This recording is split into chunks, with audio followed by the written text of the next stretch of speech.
Evangelho de João, capítulo 3 e 9. Apenas o versículo 17. Louvado seja Deus. Capítulo 19, versículo número 17. A crucificação de Jesus. Diz aqui a palavra: Jesus, carregando ele mesmo a sua cruz, saiu para um lugar chamado Calvário, Gólgota em hebraico. Ali o crucificaram, e com ele outros dois, um de cada lado, e Jesus no meio. Quero me deter nessa parte, a parte A desse versículo. Quero aqui atentar para essa palavra. Jesus, carregando ele mesmo a sua cruz. Amém? Senhor Deus, Pai Todo-Poderoso, os corações estão alimentados, terra fértil, para ouvir a tua salvação palavra. Repreende e neutraliza todas as interferências contrárias neste momento, desde o começo desta reunião, e que continue com a tua proteção, em nome do Senhor Jesus Cristo. Amém? E tem um colo para fechar a porta, por favor? Para fechar isso. Amados, o Senhor Jesus, ele expressa aqui a palavra do Evangelho de João, que ele mesmo carregou a sua cruz. Louvado seja Deus. E nós queremos falar um pouco sobre esse assunto, sobre cruz. Ele carregou a sua cruz. Não existe Jesus sem cruz. É impossível você tirar a cruz de Jesus. Você consegue ver Jesus sem cruz? Ainda em algumas religiões não tem ele crucificado, símbolo. Em toda a historicidade do Evangelho, do cristianismo, tem lá no cemitério, tem lá sobre algumas capelas e templos religiosos, uma cruz simbolizando a religião cristã. Então, onde é essa cruz? Bem, aqui ele carregou, foi o primeiro. Aqui em toda a Bíblia não tem nenhuma narrativa contando que um outro homem, alguma vez na vida, carregou uma cruz. Havia morte de cruz, mas aqui não relata que os ladrões estavam carregando a cruz. Não há um relato de que ladrões estavam carregando a cruz. Diz que ao chegar lá, ele foi colocado no meio. Talvez exista alguns historiadores, o Flávio José, o Eusébio de Cesaré, que relate que quando Jesus saiu a caminho do Gólgota com a sua cruz, aqueles ladrões estavam também com cruzes para se crucificar. É preciso entender que a morte de cruz era uma sentença para ladrões, malfeitores, bandidos. É tanto que um dos ladrões à direita do Senhor Jesus, ele diz: nós estamos aqui porque nós merecemos. Fomos sentenciados conforme a nossa colheita, conforme o nosso plantio. Mas este homem nenhum mal fez. Ele carregou, aqui diz o Evangelho de João, até uma incógnita, que a cruz era dele. Mas aquela cruz era um símbolo da sua morte, mas também um símbolo de nossa redenção. Também um símbolo dos nossos pecados. O peso daquela cruz, simbolicamente, espiritualmente falando, é o peso de todos os pecados da humanidade sobre ele. Mas me chama a atenção o Evangelho de João dizer que ele carregou a sua cruz. Também podemos traduzir como carregar a sua cruz, a sua missão, o seu dever, a sua responsabilidade, a sua aliança, o seu compromisso intimamente com Deus. Ele não titubeou. As Escrituras dizem que ele valentemente colocou sobre seus ombros a sua cruz. A cruz que era dele. Essa palavra é como um ioiô, ela vai e volta. Era a cruz dos nossos pecados, era a cruz que simbolizava a nossa redenção, mas também existe um outro lado da moeda. Era a cruz da sua missão, do seu compromisso e da sua responsabilidade. Por isso que não existe um Jesus sem a sua cruz. É impossível analisar toda a história do Evangelho, terminando a apoteose gloriosa, o ponto final, sem uma cruz, como também sem uma ressurreição. Mas focaremos a cruz. Cada um de nós temos a nossa cruz. Logo depois de ele carregar a sua cruz, antes disso, muito antes, talvez com 1 ano, 1 ano e meio, 8 meses, 2 anos, 3 anos, a sua missão do seu discipulado, ele olha para os seus discípulos e olha para a multidão e já adverte. Quero lhe dizer que tem cruz.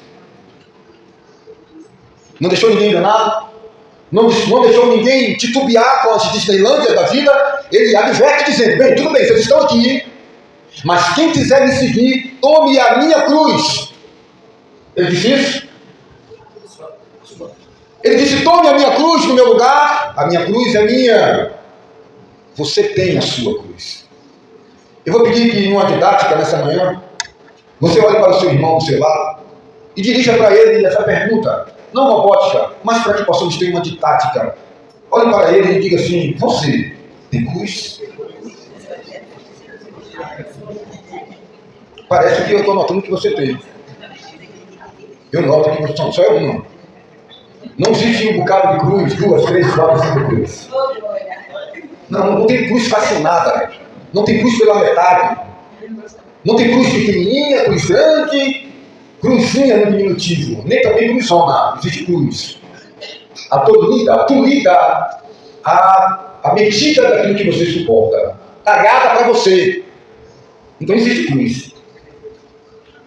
Nessa manhã, nesse louvores, na palavra que os irmãos tiveram, eu estava dando para alguns irmãos aqui, orando, me alimentando, comungando, pedindo a Deus uma palavra, que ele me desse aqui, ele me desse versículo, ou desenvolver essa mensagem aqui. Mas eu olhava para alguns irmãos e Deus dizia assim: diga para ele, reaja. Tem muita gente que precisa reagir, porque está aceitando que o diabo deu para você comer. Não existe. Você compra um carro, você compra um liquidificador, ele sai da fábrica com uma potência. Pode ser 300 watts, 400 watts, 500 watts. No passar da vida, ele tem que continuar dando aqueles 300. Ele não vai dar 500, porque ele foi feito para dar 300. Agora, se está dando 200, meu amigo, tem um problema ali, né? Se você já foi melhor, há um problema. Porque uma coisa é você administrar a experiência. Uma coisa é você entender que você era jovem e carregava um saco de 50 quilos, hoje é um saco de 30. Mas quando a palavra de Deus diz reagir, é que você não pode se vender às situações da vida. Você precisa ter uma reação. Você tomou uma queda, você caiu de moto, tomou uma pancada na cabeça, você precisa reagir, não aceite. Você tem que entender que talvez você tenha limitações, quebrou um dedo do pé, limitações é uma coisa que Deus compreende. Agora, você podendo dar 300 e dar 200? Aí eu vou dizer para você que você abandonou a sua cruz. Que esses problemas aí que você está tendo, não são problemas da sua cruz. São problemas que a cruz não está mais sendo carregada. Então não são problemas. Não confunda algumas dificuldades pela sua inaptidão, não digo nem inaptidão, pela sua negligência. Você se tornou uma pessoa negligente. Você deixou a coisa tomar corpo, como você quis, porque você disse: a cruz está pesada, eu vou aliviar a cruz. E aí você foi se entregando a uma vida fria. Todos estão vendo essa vida fria. Todos estão vendo que você amornou na fé. Só você que não consegue enxergar isso. Às vezes, nós temos dificuldades, problemas, e talvez alguém possa até interpretar que você está morto na fé, que você não reagiu, mas você está em um processo. E processo é processo. Existem processos que você olha, que você acreditou a vida toda, que aquilo fosse verdade. Você construiu uma casa, construiu uma fé baseada em argumentos, narrativas que foi lhe dada pela teologia, pela religião, mas você sempre foi rebelde. Você sempre foi curioso. E você começou a buscar, continuou buscando. Então chega momentos que você vê que tem muitas coisas que não têm sentido. Muitas pessoas continuam seguindo como se tivesse sentido. E você começa a observar: isso não tem sentido. Isso não é a verdade cristalina. A multidão segue como verdade. Quando você olha hoje uma marcha para Jesus, por exemplo, em algumas cidades, em algumas capitais, você talvez, conforme a sua clarividência, você observa em algumas situações, não agravando a tudo, nem a todos, que há uma situação que Deus não se serve desse banquete. Um congresso, uma festividade, igualar-se com o mundo em algumas situações, em nome do Evangelho, em nome de um selo gospel, uma canção que você canta, uma adoração, uma liturgia que não surte efeito, mas que está ali como um automático, como um stand-by, roboticamente, automaticamente. Então você se retrai. É um processo. Você parece que perdeu, você parece que está no deserto literal, em uma caverna. Muitos ao seu redor compreendem essa situação de uma lagarta que rastejava, vibrante, e que agora teceu sobre si um casulo, teceu com a sua boca um líquido que chamamos de seda, e fez um mausoléu, se inseriu dentro daquele mausoléu, e foi passando por uma metamorfose, todos ao lado dizendo, kikiki, kkk, olha o que ela fez, ui, ui, e de repente, as formigas e outros animais que não passam por esse processo transformador da metamorfose, de repente, numa manhã de primavera, houve-se aquela casca, aquele casulo, aquele invólucro, aquela sepultura romper, e aquelas asas multicoloridas e fulgurantes soltar, e aquele animal que rastejava, agora consegue ver o que ninguém vê. Ela voa, e aquilo que era uma visão linear, que era uma visão retilínea, agora se torna uma visão aérea. Aquela lagarta que via de baixo, que via entre os mortais, passou por um processo de busca e de transformação, que agora vê do alto, vê além da mediocridade. Foi justamente isso que Davi clamou a Deus: leva-me para uma rocha maior do que eu, para uma montanha, para que eu veja além das mentes medianas. Enquanto todos estão como um caminhão de tomate japonês, seguindo uma liturgia e parecendo todos com todos, a sua busca te levará para uma transformação e um nível de palavra, de adoração e de vida com Deus. Quando Jesus Cristo disse para a multidão: olha, eu vim avisar para vocês que tem cruz, e cada uma tem sua cruz, cada um tem sua cruz, cada um tem sua cruz. Então quem quiser me seguir, quem quiser ser como eu, tome a sua cruz. Depois de tomar a cruz, siga-me. Não existe o siga-me sem cruz. A cruz é uma bússola. A cruz é que vai dar a aerodinâmica. É a cruz que não vai permitir você encapotar na alta velocidade. É a cruz que vai dar equilíbrio sobre a carroceria. Na lei da aerodinâmica, da física. Não existe adoração, não existe servir a Deus sem cruz. A cruz é a coroa da tua vitória. Nós estamos vivendo uma sociedade onde as pessoas buscam os beneméritos, os beneplásticos, as bênçãos.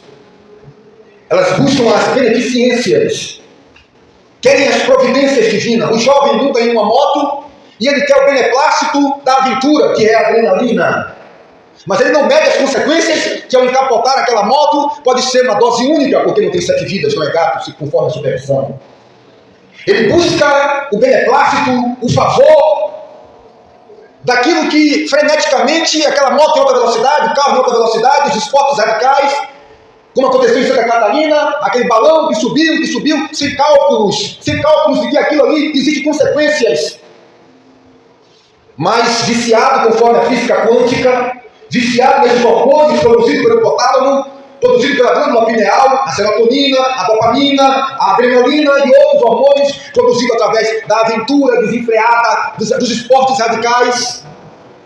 Sem consequências, você vê jovens se jogando de uma cachoeira altíssima e com impacto conforme a altura, como se cair no concreto e quebrar a coluna cervical, quebrar o pescoço, parada cardíaca, respiratória e morte. Tudo para 5, 10 segundos de adrenalina.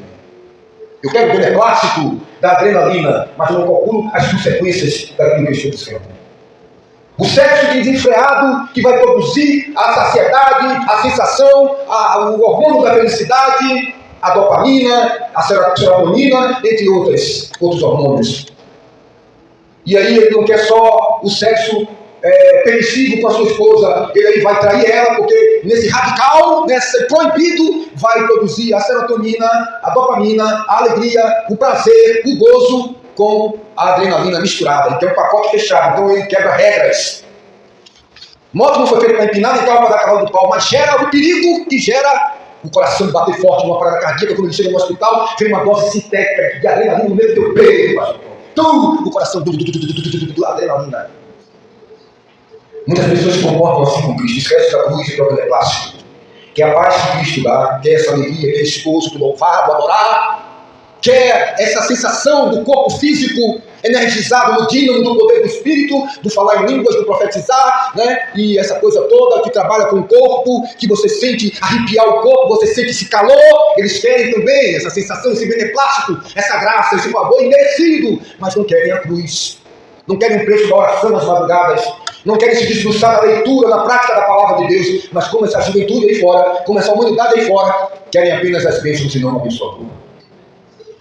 É por isso que existe uma classe de pessoas murmuradoras. Existe uma classe de pessoas que nunca estão satisfeitas com nada, ela não atinge o nível daquilo que os chineses chamam de samsara, chamam de nirvana. O samsara, o nirvana, o estado pleno da alma, o estado pleno do ser. Através de frequências contínuas, através de melodias da harpa, através do som da água em 430 Hz. Nessa frequência do barulho do vento, 430 Hz. Da chuva no telhado, 430 Hz. E nessa frequência, no barulho do vento das folhas, todo esse barulho em 430 Hz, que não é um barulho, é um som natural, ele tenta, conforme a religião indiana e os meridianos do cérebro frontal, eles chamam de chakra. Eles tentam organizar os seus pontos vitais do corpo através da meditação transcendental. Isso Cristo nos dá em uma vida espiritual, mantendo a vida na frequência do amor, na frequência da esperança e na frequência da fé. Mas titubeamos. Quando as bênçãos chegam, se sentimos ingratos, porque passou uma vida murmurando na carroça, e quando o carro chega, você diz: eu não merecia. Você sente até vergonha. Quando você passa a semana toda, o mês todo, o ano todo, comendo ovo, e de repente dá um dia, vai comer um caviar, você diz: eu sou ingrato. Aqueles 10 anos de ovo cozido, acabou aqui agora nesse prato de carne. Ninguém lembra do passado. Quando se chega nos céus, quando se chega na glória, quando o corpo for transformado, você vai olhar para esse passado, e você vai olhar 1000 vezes eu passaria aqui de novo. Eu estava no centro de uma cidade e fui fazer uma visita, e lá o rapaz, o irmão, reclamando do trabalho, reclamando da vida, das dificuldades, a cruz pesada, e eu fiquei ali já com aquela frequência negativa, aquilo que os esotéricos, que as religiões espiritualistas chamam-se de egrégora. É porque muda-se o nome, mas a palavra de Deus ensina tudo. O inimigo é um ser espiritual, sabe também de muitas coisas. E aquela frequência já fazendo até planta morrer, planta morre, passarinho cai duro, o olho grande, Zé Pimenteira, aquela pessoa negativa, é aquele smoke amargurado, é aquele sexo anãozinho que tem lá da Bela Adormecida, né? Tem lá que é o medonho, é o triste. Sempre tem essa pessoa no meio de todo mundo, aquela pessoa que nada tá bom. Ó, o feijão tá uma maravilha, mas a feijoada tá assim, e tem aquela negatividade. É o Smurf. Quando todos estão alegres, ele é aquele filho pródigo. Não, ele é o filho mais velho que fez tudo na letra, tudo que foi mandado.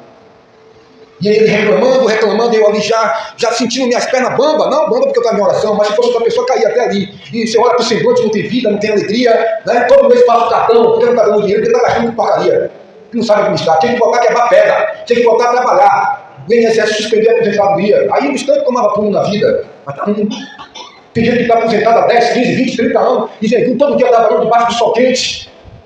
Foi aposentado até por período não foi nem por período de validação, não. Foi com invalidez. Deus abençoou, abriu a porta. E tem gente de 70 anos que não está conseguindo se aposentar. Mas toda hora tem um problema, uma dificuldade. Qual é o problema? O teu problema é o quê? E aí eu olhei para ele e disse: meu irmão, vou falar uma coisa aqui. Já aconteceu com você? Você fazer uma viagem lá para Salvar, já fez muita. Ele não tinha moto, não tinha carro. Ele ia com a comida lá no Sambão, na sua pique, isso aí lá da Santiago. Isso aí a galera que uma vez eu fui. O pessoal lá chamou, pastor, vai com a gente, vamos lá, vai ter um passeio lá, onde é? Um lugar chamado Bom Jesus lá. Eu estou aqui domingo, vai um bilhetinho aí fez o topinho, aí foi aquela galera toda, cafezinho, aquela turma toda. Aí Bíblia, aquela turma toda lá que muita gente. E aí, rapaz, muitas vezes você vai uma viagem dessa, o pneu fura, aí daqui a pouco o tempo fecha, começa a chover, aí aquela farofa de galinha, aquela farofa de linguiça, aquela do risado, que já vi muito isso aí. E chega lá, rapaz, tu trabalha no mês todo, ano todo, no dia que vai fazer uma viagem, Deus, uma chuva dessa, o pneu furou, meu Deus do céu, a viagem volta agora, é 6 da tarde, a copinha tá voltando 5 horas da tarde, para ir, já é 10 da manhã, o pneu do carro furou, doutor, para aí, doutor.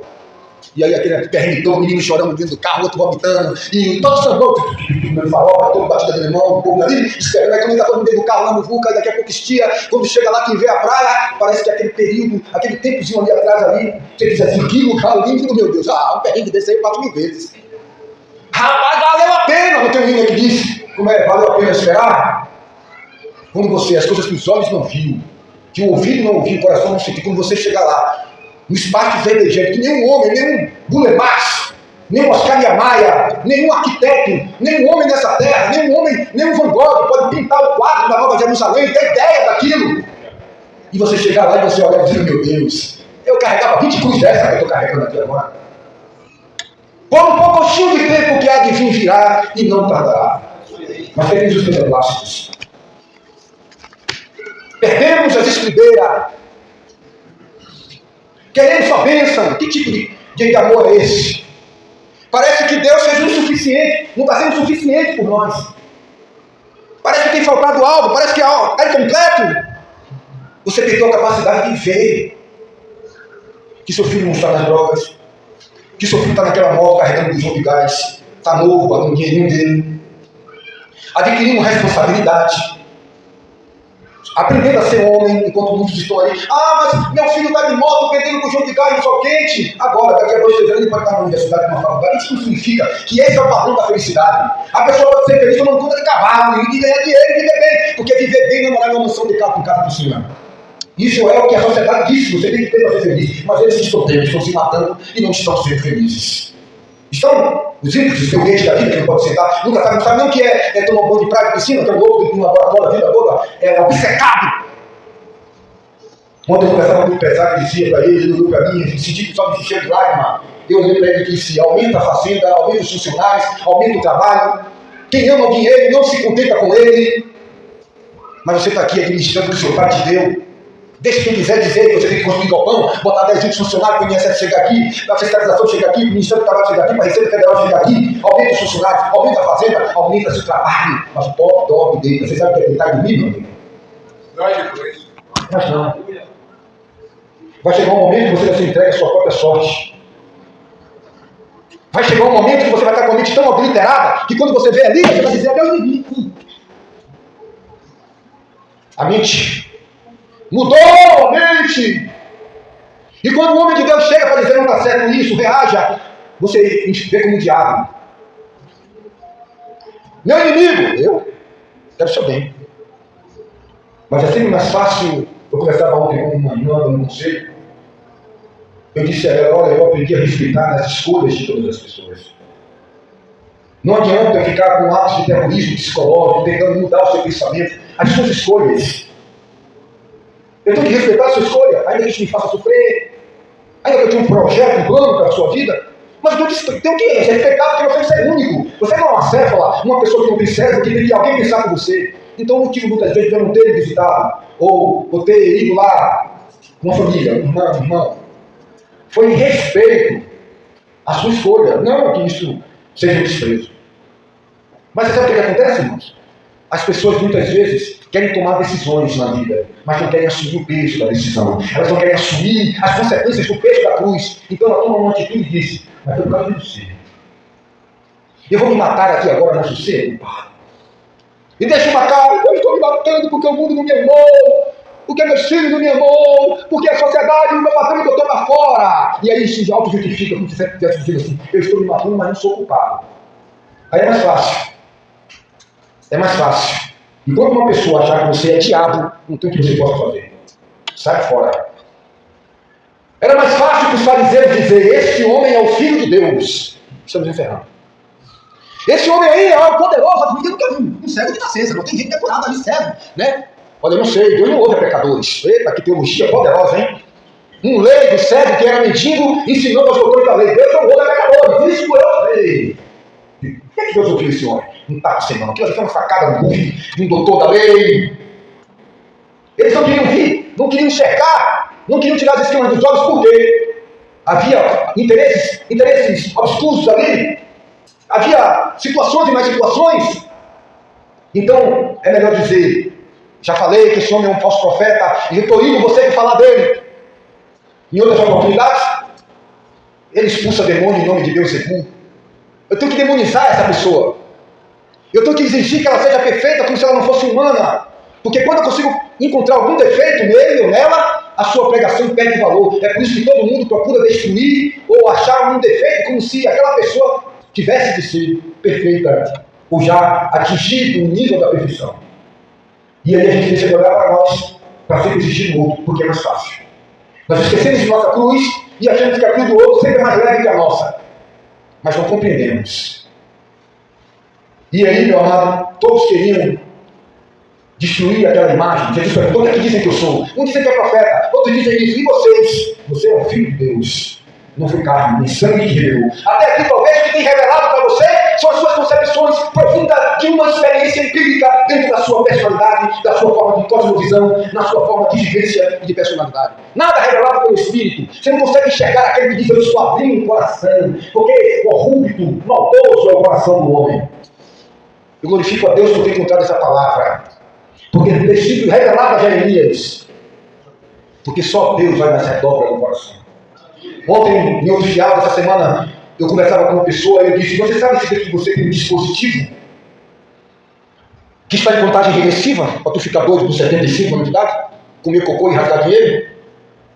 Você sabe se o seu tataravô ficou doido com 70 anos?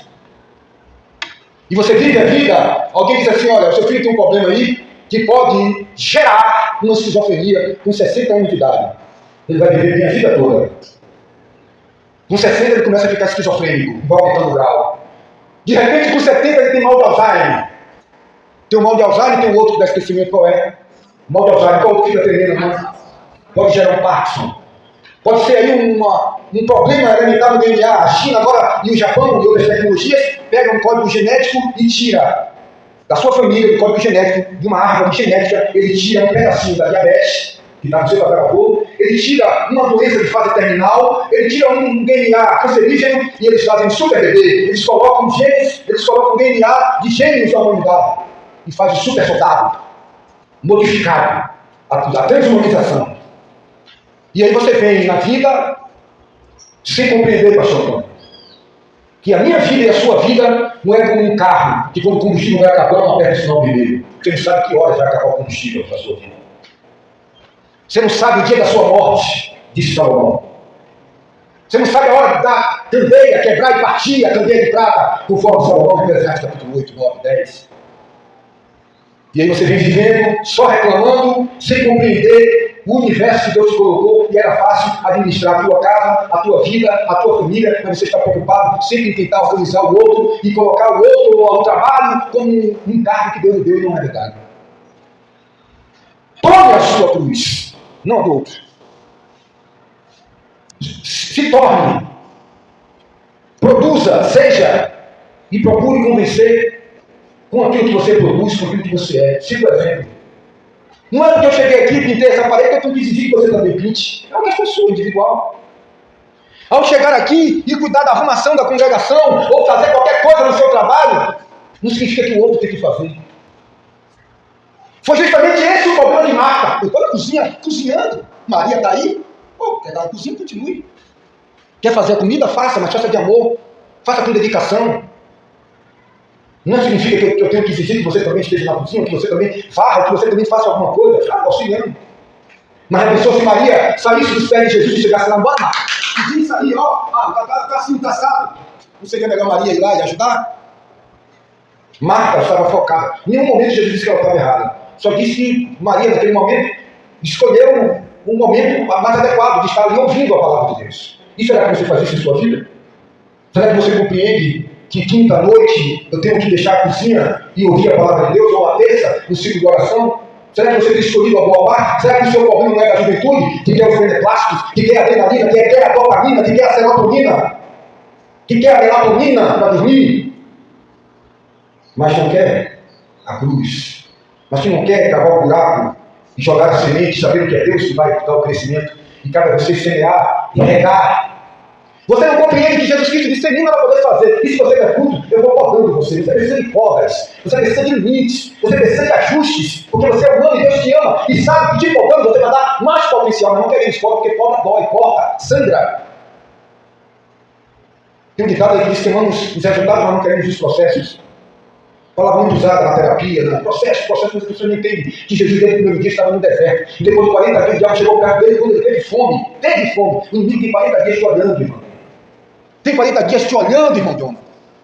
Esperando o momento certo de ir ao seu encontro para te derrotar. Mas ele não sabe que do outro lado você está se fortalecendo.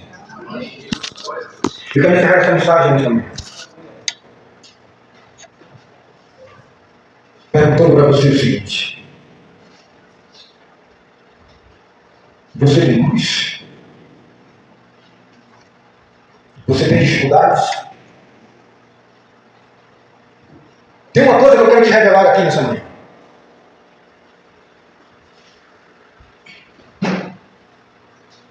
Eu vou até descer. Uma coisa que eu quero te revelar nessa manhã. Eu gosto muito de trabalhar com exemplos. Quando Jesus ia carregando a cruz pesada,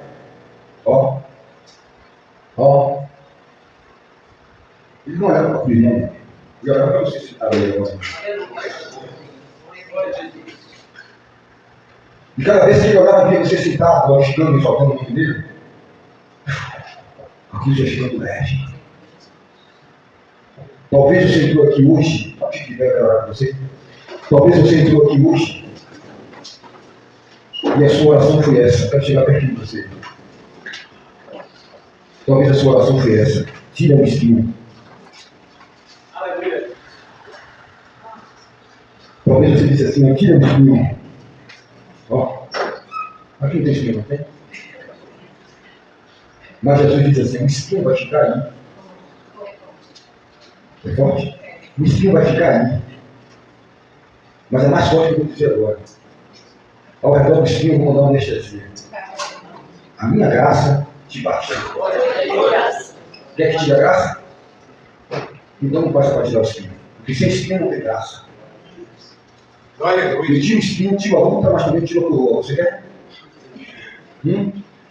Quer que tire a coroa, pastor? A palavra diz: guarda de vez para que ninguém tome a tua coroa. Está escrito lá no livro da Epístola do Apóstolo Pedro: todos aqueles que passam pelas aflições de Cristo serão glorificados com Cristo. Quer ser glorificado com Cristo? Jesus disse: olha, fizeram isso com o pai, com o filho. Se fazem isso com o madeiro seco, imagina com o madeiro verde. Você não quer passar pelas aflições de Cristo? Então não tem glória, não tem salvação, não tem nome escrito no livro da vida. Agora, você não pode sair daqui bem? Não tomou uma sopinha de abóbora ontem, não está bem aí? Não está fortalecido? O que está faltando? Não comprou um carro, não tem carro, quer o que mais? Vai para uma piscina. Aí depois da piscina tem o que agora? Um pastor alemão? Depois vai ficar inventando um dinossauro? Tem que parar uma hora, né, de querer ter estabilidade. Estabilidade. Tem pessoas que não sabem o que se tornou. Conheci um amigo que caiu no grande homem de Deus. O diabo todo dia se dizia para ele que ele não era nada, que a igreja dele era pequena, ele era 20 anos na cidade. Mas as pessoas falavam bem dele: rapaz, você conhece não fala tudo. Ele é fundamentalista, mas rapaz, tem uma palavra abençoada e tal, mas ele não percebia isso. Ele não percebia que ele era para as pessoas. Um dia ele disse que não tinha valor e aí ele cometeu um pecado. Foi um escândalo imenso dentro da cidade. Maior do que o escândalo do maior pastor da cidade, com 10 mil membros por dentro. Foi um desespero, foi uma tristeza, uma angústia, todo mundo comentava: tem como é que Deus da igrejinha? Tem pessoas, você não sabe o que você representa no mundo espiritual. Quem é você no meio da tua família? Glória a Deus. Você não sabe quem é você. Glória a Deus. Você não sabe que talvez tua filha não morreu por causa de coração. Que teu pai não morreu pior do que tu estava orando por ele. Ou sua mãe, seja lá o que for, da tua história, do teu trabalho. Olha, não deixe o inimigo apequenar a tua alma. Não deixe o inimigo dizer que você é insignificante. Acredite. Glória a Deus. Glória a Deus. Aleluia. Porque quando ele carregava a cruz, ele tinha você. Glória a Deus. Você pode morar num barraco, você pode ter um bicicleta. Aleluia. Você pode ter um carro de mão, você pode ter problemas. Teus filhos foi Deus que lhe deu. Aquela casa que você espera foi Deus que lhe deu. Você está sendo grave. O tênis furado, até Deus me dar um novo ainda, você vai morrer por causa de uma porcaria de um tênis ou de um sapato. Tem todo mundo, tem tudo, tem carro, tem dinheiro, mas o que você tem, o nome escrito no livro da vida. Meu sonho era ter uma Hayabusa, mas eu me dei uma Kawasaki, uma Yamaha, me dei uma Yamaha. Glorifique a Deus por isso. Eu quero orar pela sua vida. Pela sua existência, pelos seus olhos. O espinho não vai sair, mas a graça Deus dará.